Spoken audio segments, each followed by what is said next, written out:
Hi, everybody. Today I've got Emily on a Zoom call. And Emily, you've been working under me as a mentee, and now you're a full-fledged, full-time functional nutrition consultant, helping people improve their lives, saving lives, and getting some amazing success stories. And I want anybody who's watching this video to kind of learn a little bit your experience of, first off, what were you doing before you were functional nutrition consultant? So what was your job? Where were you at? Were you happy?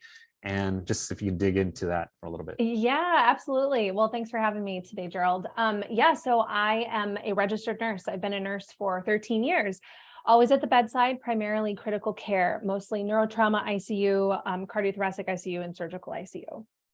Okay, So nice. yeah, that's my nursing background, and really loved it. Really did, up until I found natural health and wellness, and just started to see with new eyes and how it's really hard to heal in a hospital setting, and we don't really know a whole lot about healing. And so thus began my slow sadness at the allopathic model. And through a variety of synchronicity type moments, I found you, and our paths crossed, and I was not only able to be a client of yours and just get healthier in my own life, but also train under you and learn how to do this work. And so to say that I was unhappy in the hospital at the end is an understatement. Not only was I very unhappy, but my health was really suffering as a result, because I didn't feel in line with the work that I was doing and what my heart really felt compelled to do. So I was very unhappy at the end. What kind of shifts were you doing? Were you doing 12s? Yes, I was doing 312s a week. I was on day shift, although I have done both days and nights through my 13-year tenure as a nurse. And that can be pretty stressful doing 12 hours shifts. Tremendously stressful, especially in the ICU, where people die every day and you're under high stress, very tenuous patient situations. My last job was in the neurotrauma ICU. So very unstable patients, plus really heavy patient assignments. Any nurse knows how taxing nursing is just in general, but when you have two extremely critical care patients that are both, circling the drain at the same time, it's really hard. It's really hard to not only be, how do I say this? It's hard to get out of that stress mode even when you leave the hospital, but it's even harder to take care of yourself as a nurse. Like, you don't always get bathroom breaks. You don't always get to eat. You sometimes have to stay late, and especially you're dealing with life and death. The stress is it's very hard to deal with. And that's tough, especially if you're trying to plan a family and to have that ability to raise a child with a flexible work schedule that doesn't require you to be there 12 hours straight, so that's pretty interesting. Definitely. Yeah. It's, a lot of people say, oh, nursing's great, you only work 3 days a week. Well, can we talk about the emotional stress that you deal with every single day, or the dreams that I have about my dying patients, or the fact that, I'm not able to really nourish myself as well as I would like to. And, again, Gerald, I loved nursing until I started to see some decline in my own health. I was really struggling with adrenal challenges. I was struggling with hormone challenges, and it began to affect things like my sleep. And I'm not an anxious person at baseline. And I was starting to feel anxious before going into work. And I just realized that I couldn't live my healthiest life while still working in this environment that was clearly not serving my health any longer. So what was the final straw? Because you probably for years were aware that something's just not right with this position, the intensity, your physical health was declining. I mean, there had to come a point where you're just like, you know what, if I keep doing this, it's going to get worse, not only for your personal health, but then career-wise, you didn't feel exactly where you wanted to be. Was there a moment in time where you said, you know what, I'm out? Yeah, there was. There was a moment in time where I knew I was done. And the saying is coming to me, when you're done, you'll know it. And it was very much like that for me. 2020 and everything that happened in that time brought with it a ton more stress on top of already being stressed, but new layers of stress. And being in that environment, along with some of the requirements that I was not able to consent to, which prevented me from being able to continue working, I Now that was part of it. That was certainly part of it, but the Hospital real, was enforcing something that yes, you didn't agree with, that was something that you would have to do something physically to your body. correct. Okay. Correct. I did not consent to some medical mandates that were being imposed by my employer, including testing. That was my financial responsibility to continue to work. And so while that was certainly a huge part of it, the bulk of it, though, if I'm being completely honest, was the fact that I did not feel like I could continue one more moment perpetuating the sickness. We weren't helping people. I wasn't helping people at the end. I was very much not. And I couldn't sleep at night anymore. Yeah.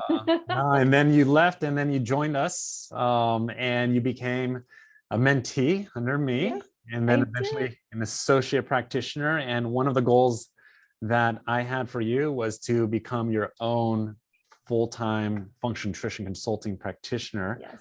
And there were, from there on, we had an agreement, a mentee mentor agreement, to get you to be as capable as I am working with people, and which you are now. And that process took about a good 4 to 6 months. And I remember, we presented a curriculum, and you went at it. You took all the exams, you came to all the practice sessions, you asked the right questions. But can you explain a little bit what it was like to be mentored by me, or what it was like to be a mentee and growing and cultivating, knowing that I put the promise to make sure that you could earn as much, if not even more, than what you were earning as a nurse in the ER urgent care unit at the hospital. So maybe you could talk about the process. Yeah, absolutely. Well, it goes without saying that I'm indebted to you and this new level of joy and just purpose. It's a new sense of purpose that I have in my professional life. And it's entirely thanks to you, Gerald. I felt like when I found you and began working with you first as a patient, and then as a consultant, or, as a mentee under you, I felt it felt very right. It felt very in alignment. And so I remember those moments of feeling like I could do this. I could do this. So there was that sense of, aha, this might be something special. And then as we, grew in our, friendship, or, whatever you want to call it. I Camaraderie, felt we can call it. camaraderie. There we go. I felt like I was going to have everything I needed to learn how to do this work, to feel confident in doing this work, and by extension, be able to help others have greater joy and healing and just unbelievable health. And that was the whole goal. That was the whole reason I got into nursing. And when that didn't align anymore, it's really distressing to me, because I'm somebody who wants to feel like I have good purpose and like I am doing good for the world. Anyway, when you and I started working together, I felt actually, it's kind of a silly story, but I remember getting in the mail all of my clinical reference guides and all of the things. And I looked at my husband and I said, I can't believe I get to learn this. Like, all of this information is going to be in my brain soon. I can't believe it. I'm so excited. And he laughed at me.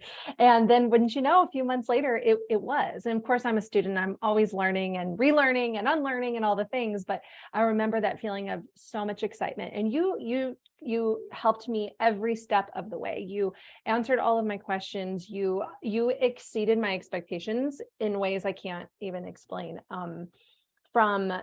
From challenging me to, grow and learn and become and stretch into this new role, getting comfortable with being the type of practitioner who's in an office, not a hospital, and like learning how to take the nurse hat off and see with the eyes of a functional nutrition practitioner. As you can remember, that was a big adjustment for me. I've been a nurse. I'm a nurse. Okay. And so, learning to shift, and grow in that way was invaluable. I've enjoyed every step of the way. Yeah. And you've done phenomenal. You've really done the work to learn it all. You've asked the right questions. You've put in the time and effort, and, you've turned into this amazing clinician that is going to help thousands of people moving forward, and so, the one thing I also, just to make it real, is to make sure Yeah. that when people, make that transition to another career, it's always unsettling to know that, okay, you're your financial foundation has been pulled away, or you've walked away from it. And now how are you doing financially in terms of, are you earning what you were making as a registered nurse in a hospital? Are you? Yeah, I'm really pleased to say that I have replaced my nursing in the Bay Area income, which is no small feat, if I may add that, to go from a nursing income to nothing overnight, which is literally what I did. It was rattling. And so yes, it took some time to get here, but I'm not even scratching the surface. I am not anywhere near where I know I'm capable of going. And while I'm busy, certainly there's a lot more room for new patients and for refining even more. But yes, I have replaced my nursing income and then some. Yep, exactly. And you're going to continue to grow. And I'm seeing how this could potentially even double where you were as a nurse within the next year, as long as you continue to keep doing, you're doing amazing things, and you're going to continue on that path.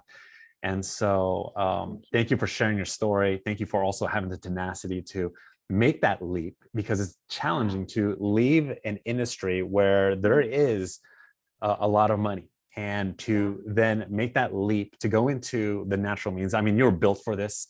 I was built for this. Yeah, we went that medical route. We went to the conventional medicine side.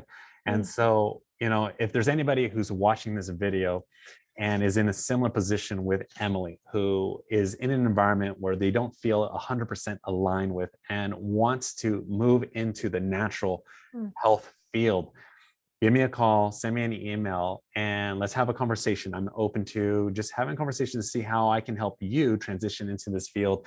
And if you're interested, I am looking for associates. I am looking here in Idaho to bring on someone to do the same work that Emily is doing in California, and to get the same level of mentorship, mentoring, support, education at the same rate. And we'll make it an easy process. I mean, it was pretty easy for you, right, Emily? So. It was great. I mean, you made it that way, Gerald. You streamlined everything. You were very organized. You helped me just know exactly what I needed to do, where in order to get where I needed to be. And it was a really relatively short period of time, like from that first moment of like, hey, I want to do the work you do, to like seeing my own patients. And then through time and finesse and learning how to do this work and be really nuanced and all of the things, I now feel so confident, and I'm just so grateful to you for allowing me to learn under you. So the gratitude is mutual, because it's always nice for me to see how many more people are getting well because of the effort that you put in, and your intelligence and your willingness to care for people. So we're in this world together, and we're going to make continue to make a positive impact, and hopefully help impact more and more people's lives moving forward. So thanks, Emily. I appreciate it. Thank Stay you, Gerald. awesome. You're doing amazing. And we'll talk soon. Bye, Gerald. Thank you.